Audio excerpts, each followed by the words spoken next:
Shedeur Sanders makes upsetting admission after Browns' loss as Kevin Stefanski confirms stance on failed two-point attempt. The Cleveland Browns had a chance to tie things up against the Tennessee Titans late in the fourth quarter on Sunday, but they let the moment slip away in a 31-29 defeat. A failed two-point conversion, one that didn't even have Shedeur Sanders on the field, killed their shot. Now that the dust has settled, the rookie quarterback has spoken up about the botched attempt and why he wasn't out there for it. "If I'm out there any play, I wish I would always have the ball in my hand, but that's not what football is. In any situation, of course you want to, but I know we practiced something and we executed in practice, and we just didn't seem to this day." To his credit, Sanders actually put the Browns in a winning position. He went 23 of 42 for 364 yards and 3 touchdowns. On top of that, he added another score on the ground with 29 rushing yards on just 3 carries. And just to understand why Kevin Stefanski's decision raised so many eyebrows, Shedeur had just led back-to-back touchdown drives in the final 6 minutes of the fourth quarter, capping one of them with a gorgeous back corner throw to Harold Fannin Jr.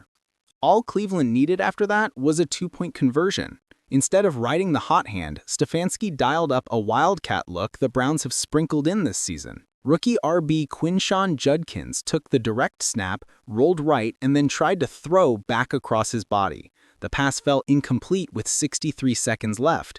Based on the spacing, it looked like the play was supposed to feature a reverse pitch, but the timing was completely off. And the result?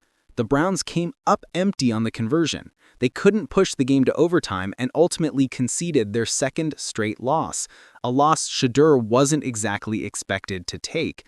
As for Stefanski, well, he owned the decision afterward. Kevin Stefanski took accountability for his Shedeur Sanders decision.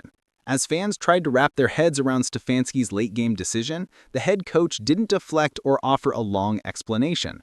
Instead, he stepped up and owned it, saying he'd take full responsibility for the failed two-point conversion.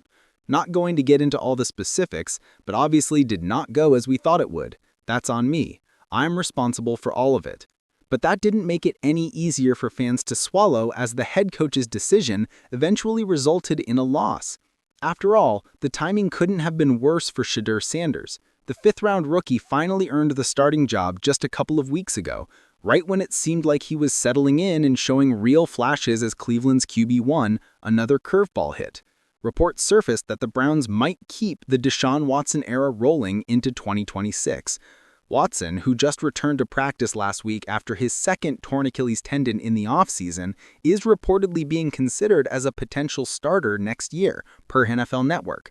So while Shedeur is still expected to start the final 4 games of this season, the bigger question now is how Watson's looming return might shape his future in Cleveland. For now, though, the focus stays on the present. Expect Shedeur to run the offense again next week on the road against the Chicago Bears, especially after the strong outing he put together despite the loss.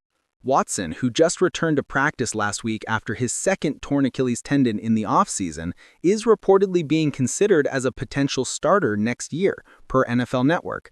So while Shedeur is still expected to start the final 4 games of this season, the bigger question now is how Watson's looming return might shape his future in Cleveland. For now, though, the focus stays on the present. Expect Shedeur to run the offense again next week on the road against the Chicago Bears, especially after the strong outing he put together despite the loss.